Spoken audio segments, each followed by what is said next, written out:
तो इस ग्राफ में पार्टिसिपेंट बहुत कम ज्वाइन किया अभी लोगों ने। अच्छा, इस ग्राफ में आप देखें रिसोर्स एलोकेशन ग्राफ गिवन है और ये साइकिल नजर आ रही है आपको, ठीक है। तो अब आप ये देखो कि वैसे तो नजर आ ही रहा है हमें डेडलॉक है, क्योंकि P1 के अंदर भी जो है ना वो होल्ड एंड वेट है। P1 एक रिसोर्स को होल्ड किया हुआ है, एक का वेट कर रहा है। P1 जो है R1 को होल्ड किया हुआ है, R2 का वेट कर रहा है। P2 जो है वो R1 को रिक्वेस्ट कर रहा है, ठीक है ना, R2 का वेट कर रहा है, जबकि होल्ड क्या किया हुआ है R2 को होल्ड किया हुआ है, R1 का रिक्वेस्ट कर रहा है। P2 R1 को रिक्वेस्ट कर रहा है, R2 को होल्ड किया हुआ है। तो P1 भी होल्ड एंड वेट की कंडीशन ट्रू है, P2 पे भी होल्ड एंड वेट की कंडीशन ट्रू है। सर्कुलर वेट भी हमको नजर आ रहा है। नो प्रीएम्पशन, यानी कि प्रोसेस को जब प्रोसेस कंप्लीट करेगा तभी रिसोर्स रिलीज करेगा, वो चीज भी इसमें है। और म्यूचुअल एक्सक्लूजन भी है कि एक रिसोर्स एक के पास ही होगा, डबल लोगों के पास या दो एक से ज्यादा प्रोसेस के पास नहीं होगा। चारों कंडीशन ट्रू हो रही है, डेडलॉक है, ठीक है। इसको आप चाहो ना, अभी तो सिंपल है ना, लेकिन अगर मैं ग्राफ के अंदर रिसोर्सेज बढ़ा दूं, अभी तो यहाँ 2 रिसोर्सेज हैं, 4 5 6 रिसोर्सेज कर दूं, प्रोसेसेस की तादाद बढ़ा दूं, ठीक है, फिर आपको बड़ा मुश्किल हो जाएगा डिटेक्ट करना कि ग्राफ के देख के भाई, क्योंकि साइकिल का अभी थोड़ी देर पहले मैंने दिखाया, साइकिल थी लेकिन डेडलॉक नहीं था, ठीक है। ये जैसे ये साइकिल तो है लेकिन डेडलॉक नहीं है। और इसकी एक बड़ी वजह ये भी है कि मल्टीपल इंस्टेंसेस, R1 के भी मल्टीपल इंस्टेंसेस है, R2 के भी मल्टीपल इंस्टेंसेस के अगर हों तो फिर साइकिल होने के बावजूद डेडलॉक हो सकता है कि ना हो, जैसे यहाँ पर नहीं है साइकिल होने के बावजूद, क्योंकि मल्टीपल इंस्टेंसेस हैं, ठीक है। लेकिन मल्टीपल इंस्टेंसेस आपकी जैसे ये डायग्राम दिखा, यहाँ मल्टीपल इंस्टेंसेस हैं एक रिसोर्स के, लेकिन डेडलॉक भी है, ठीक है। साइकिल भी है, डेडलॉक भी है, मल्टीपल रिसोर्स भी, तो आपको चेक करना पड़ेगा। तो चेक करना जो है ना बड़ा मुश्किल होता है जब अगर ग्राफ जो है कॉम्प्लेक्स हो जाए। आसान तरीका मैं आपको बता रहा हूँ, यहाँ पर आप टेबल बना लेना, ठीक है। और इस टेबल के जरिए से जो है ना आपको आसानी हो जाएगी डेडलॉक डिटेक्ट करने में कि डेडलॉक ग्राफ के अंदर RAG के अंदर डिटेक्ट कर रहा है कि नहीं कर रहा। हाँ, ये सही लिखा है आपने, R1 नहीं, R1 P1 के पास है, R2 P2 के पास है। नहीं, हम स्टार्ट हमेशा हम रिसोर्स प्रोसेस से करते हैं मोहम्मद बिलाल, आपने R1 से स्टार्ट किया, प्रोसेस से स्टार्ट करते हैं, रिसोर्स से स्टार्ट नहीं करते, P1 से स्टार्ट करते हैं ना आप। हमारा सर फिर ये ऐसे हो जाएगा ना, P1 कैसे होगा, डैश ये ऐसे होगा, P1 जो है किसके पास है, P1 किसको रिक्वेस्ट कर रहा है, P1 किसको रिक्वेस्ट R2 कर को, रहा है, R2 को सर, P1 किसको रिक्वेस्ट कर रहा है, R1 को सर कर, R2 R1 R2 को, अरे ग्राफ में देखो ना, R1 को कर रहा है, सॉरी, हाँ सही कह रहे हो, सही कह रहे R2 हो, को सर। बिल्कुल सही कह रहे हो। P2 रिक्वेस्टिंग एज तो ये है ना, P2 रिक्वेस्ट कर रहा है, P1 रिक्वेस्ट कर रहा है R2 को, सही बताया आपने। और R2 किसके पास है, सर P2 के पास है। P2 के पास है, बिल्कुल सही बताया,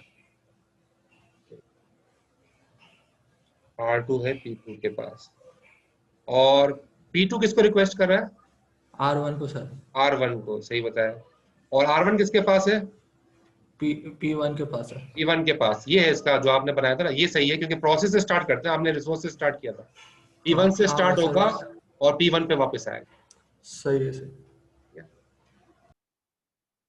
अच्छा, ये तो खैर हमने देख लिया था और हमें नजर आया, लेकिन वो बात जो मैं अभी बता रहा, चारों कंडीशन जो मैंने बताई नहीं, चारों भी चेक करनी होती हैं, तब जाके, सिर्फ ये नहीं है कि साइकिल होगी तो डेडलॉक है। हाँ, साइकिल अगर है, मैं आपको एक बात बता रहा हूँ, नोट कर लें, साइकिल अगर है और हर रिसोर्स का एक ही इंस्टेंस है, देखो सिंगल इंस्टेंस है, ठीक है ना, आपको मैंने हेडिंग में भी लिखा है single instance of each resource. अगर हर रिसोर्स का एक ही इंस्टेंस है, जैसे यहाँ दिखाया जा रहा है, तो और साइकिल है तो यकीनन डेडलॉक होगा। ठीक है, हर रिसोर्स का अगर एक ही इंस्टेंस है और साइकिल भी है तो यकीनन डेडलॉक होगा। लेकिन अगर हर रिसोर्स के मल्टीपल इंस्टेंसेस हैं और साइकिल है तो डेडलॉक हो भी सकता है और नहीं भी हो सकता। बात क्लियर हो गई? सही है सर, क्लियर।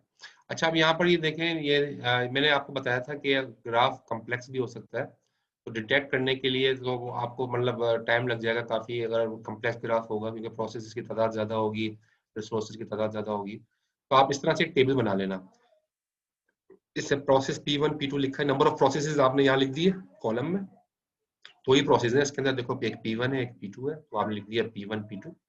ठीक है, एलोकेशन यानी कि किसको एलोकेट हुए हैं, तो यहाँ पर रिसोर्सेज की तरह लिख दिया आपने R1 R2, क्योंकि दो रिसोर्सेज है R1 R2, एलोकेट में भी और रिक्वेस्ट में भी दो रिसोर्सेज आप लिख दोगे R1 R2, यानी कि R1 R2 किसको एलोकेट हुई है, R1 R2 किसके लिए कौन रिक्वेस्ट कर रहा है।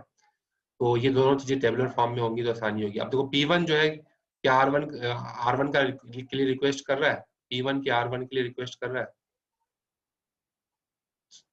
P1 सर नहीं, P2 R2 के लिए कर रहा है ना सर? तो सॉरी, रिक्वेस्ट तो ये है ना, एलोकेट है, पहले एलोकेट है। एलोकेट का मतलब है सर क्या P1 R1 क्या P1 के पास है, yes sir. Is R1 is allocated to P1, तो इसका जवाब है यस। ठीक है, R1 जो है वो असाइन हुआ है P1 को, तो ये 1 हो गया है, यहाँ पर आपने 1 कर दिया। ठीक है, और फिर अब R2 पे देखो, क्या R2 P1 के पास है, R2 P1 को एलोकेट हुआ है? No sir.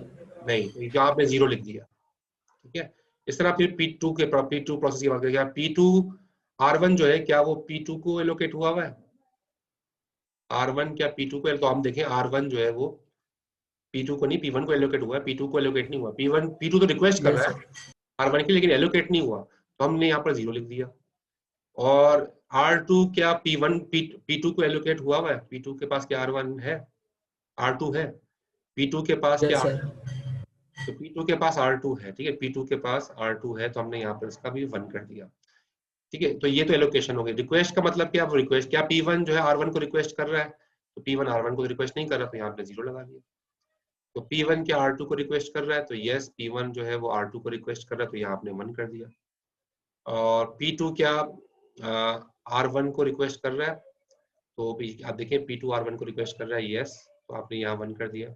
और P2 क्या R2 को रिक्वेस्ट कर रहा है, तो P2 जो है R2 को रिक्वेस्ट नहीं कर रहा, क्या 0 कर दिया है। तो ये आपका रिसोर्स एलोकेशन ग्राफ मुकम्मल हो गया। अब आप अवेलेबल, सर ये एक्स एक्स लिखा का हुआ एक्स आगे। एक्स का मतलब है कि ये तो समझाने के लिए आता है, इसमें कुछ भी नहीं है, ये मतलब बता रहे हैं कि अवेलेबल रिसोर्सेज आप कितनी है, अवेलेबिलिटी चेक कर रहे हैं, बस यहाँ पर खत्म हो गया टेबल आपका। ठीक है, टेबल यहाँ खत्म हो गया। अब अवेलेबिलिटी चेक कर रहे हैं, अवेलेबिलिटी चेक कर रहे हैं R1 R1 के कितने, R1 का एक ही रिसोर्स है। ठीक है, और R1 क्या वो अभी आपके पास अवेलेबल है, क्योंकि वो तो असाइन हुआ है P1 को। R1 जो है वो P1 को असाइन हुआ है ना, 1 ईयर। तो R1 तो एक ही रिसोर्स है, एक ही इंस्टेंस है, और वो अवेलेबल नहीं है। R1 की अवेलेबिलिटी क्या है, 0। अभी वो R1 आपके पास अवेलेबल नहीं है, क्योंकि वो P1 को असाइन हुआ है। और क्या R2, ठीक है, तो हम यहाँ आप यहाँ यहीं से देख लो रिक्वेस्ट एज से कि क्या R1 अवेलेबल है, रिक्वेस्ट एज में अवेलेबल नहीं है, तो 0 लिख दिया आपने। क्या R2 अवेलेबल है, R2 भी अवेलेबल नहीं है। ठीक है, सर एक एक इंस्टेंट में तो ये दोनों हमेशा जीरो ही होंगे ना? ये एक इंस्टेंट अगर होगा, एक डॉट होगा, तो हाँ, फिर उसमें तो दोनों ये 0, दोनों जीरो ये दोनों जीरो ही 0 होंगे। हो सकता है अवेलेबल हो, कोई किसी को अगर हो सकता है कि रिक्वेस्ट ना कर रहा हो, तो एक एक अवेलेबल हो सकता होता हमारे पास, लेकिन यहाँ पर चूंकि दोनों हमारे पास अवेलेबल नहीं है, ना रिसोर्स 1 अवेलेबल है, क्योंकि रिसोर्स 1 जो है वो P1 के पास है, और रिसोर्स 2 जो है वो P2 के पास है, तो ना रिसोर्स 1 अवेलेबल है ना रिसोर्स 2 अवेलेबल है, दोनों 0 0 है। ठीक है, तो दोनों 0 है, तो दोनों 0 हो तो क्या मैं P1 की रिक्वेस्ट पूरी कर सकता हूँ, क्या मैं P1 की रिक्वेस्ट पूरी कर सकता हूँ? P1 की रिक्वेस्ट नहीं कर सकता, क्योंकि P1 को जो है ना, इसको क्या चाहिए, 0 1, और मेरे पास क्या है 0 0, अभी तो कुछ है ही नहीं, उसको चाहिए 0 1, यानी कि R2 का एक इंस्टेंस चाहिए, और मेरे पास R2 में 0 है, तो मैं 0 से 01 की रिक्वेस्ट पूरी नहीं कर सकता। तो ये क्रॉस उसका है कि भाई नहीं कर सकता, रिक्वेस्ट फुलफिल नहीं कर सकता, ठीक है। और क्या मैं P2 को देख रहा हूँ, ठीक है। P2 की रिक्वेस्ट देखो कि P2 जो है वो उसकी रिक्वेस्ट क्या है 10, यानी कि R1 का एक इंस्टेंस और R2 का कुछ 0 इंस्टेंस 10 है। तो क्या मैं 10 का रिक्वायरमेंट पूरी कर सकता हूँ? मेरे पास तो 0 है, ठीक है। मेरे पास R1 का कोई भी इंस्टेंस नहीं है, तो मेरे पास तो 0 तो मैं 0 के अंदर 10 की रिक्वायरमेंट पूरी नहीं कर सकता, ठीक है। तो ये मैं आपको बता रहा हूँ, ग्राफ को देख के आप टेबल अगर बना लोगे और फिर आप अवेलेबिलिटी चेक करोगे, अवेलेबिलिटी देखोगे, अवेलेबिलिटी में आप देखोगे कि भाई जो 01 है वो 00 से पूरा नहीं होगा, 10 है वो भी 00 से पूरा नहीं होगा, तो आप कह दोगे कि इसमें डेडलॉक,